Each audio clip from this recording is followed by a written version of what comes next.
Exam. Appetite. Presented. Good job. Reminder. Equivalent.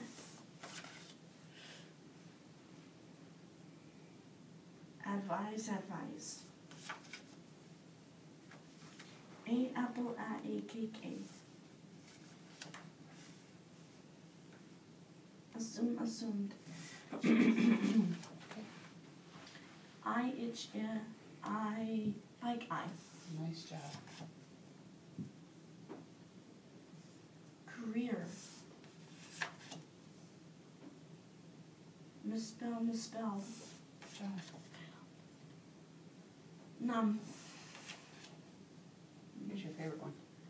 You up, you cute, you dude, ooh.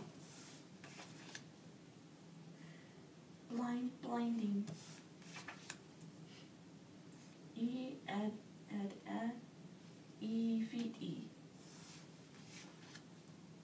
There you go. Thought. Why my eye, why pony e? Nice job. Insane. Assumed. Regretted. Anxiety. Nice job. Fear. O octopus. Rope. Reminding. So cool. So good.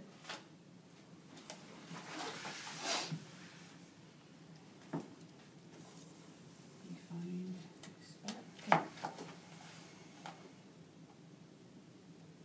Find where it says Zeus. I found it. You ready? Yeah. Okay, go. Zeus and Hera, I guessed correct. No, Chiron said, these cabins look empty. Several of the cabins are, that's true. No one ever stays in one or two. Okay, so each cabin had a different god, like a mascot. 12 cabins with 12 Olympians. But why would some be empty? I stopped in front of the first cabin on the left, cabin 3. It wasn't high and mighty like cabin 1, but long and low and solid. The outer walls were rather rough, or a rough gray stone studded and pieces of seashell and curl, as if the slabs had been hewn straight from the bottom of the ocean floor. I peeked inside the open doorway, and Sharon said, "Oh, I wouldn't do that." Before he could pull me back, I caught the salty scent of the interior, like the one on the shore at Montague. The interior walls glowed like abalone. There were 6 empty bunk beds with silk sheets turned down, but there was no sign. There was no sign anyone had ever slept at. The place felt so sad and lonely. I was glad when John put his hand on my shoulder and said, "Come along, Percy." Most of the other cabins were crowded with campers.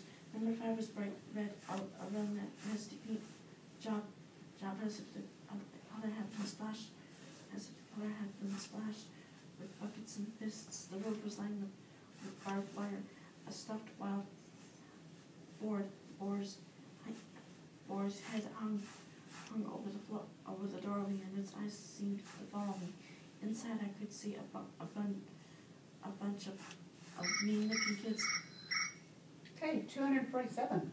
Again? Yes, nice job. Woohoo! Good job. Okay, find where it said it wasn't high. I think it was over on that page. It wasn't high. Okay, find where it says the rough gray stone. Rough gray stone. Yeah, read that. Rough gray stone.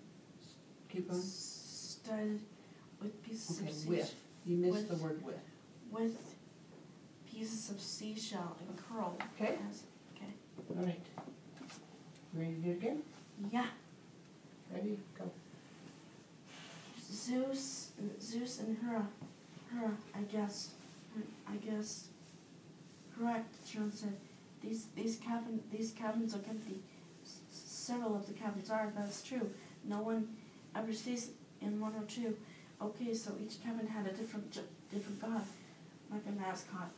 12 cabins of the 12 Olympians, but why would somebody empty?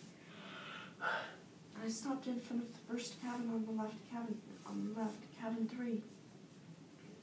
It wasn't high and mighty like cabin 1, but long and low and solid. The outer walls were of rough gray stone, studded with pieces of seashell and coral, as if the slabs had been hewn straight from the bottom of the ocean floor. I peeked inside the open doorway, and the churl said, "Oh, I would do that before you could pull me back." I caught. There's all these things at the interior, like the one on the shore at Monte. The interior walls glowed like abalone. There were 6 empty bunk beds with silk sheets turned down, but there was no sign anyone had ever seen there. The place felt so sad and lonely. I was glad when Sharon put his hand on my shoulder and said, "Come along, Percy." Most of the other cabins were crowded with campers. Number five was bright red, a real nasty pink job, as if the color had been splashed on with buckets and fists. The roof was lined with barbed wires. A stuffed white boar's head hung over the doorway, and its eyes seemed to follow me. Inside, I could see a bunch of mean-looking kids. Okay, same speed. 247. Good job, Colt. Okay, let's mark it.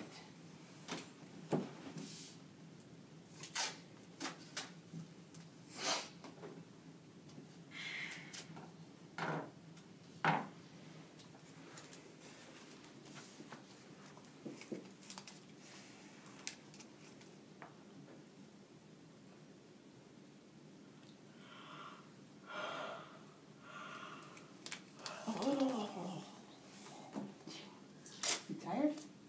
I was just yawning. Okay.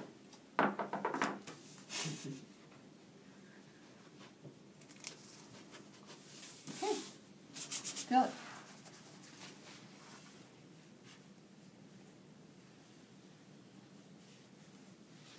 So this one? 247? Yes.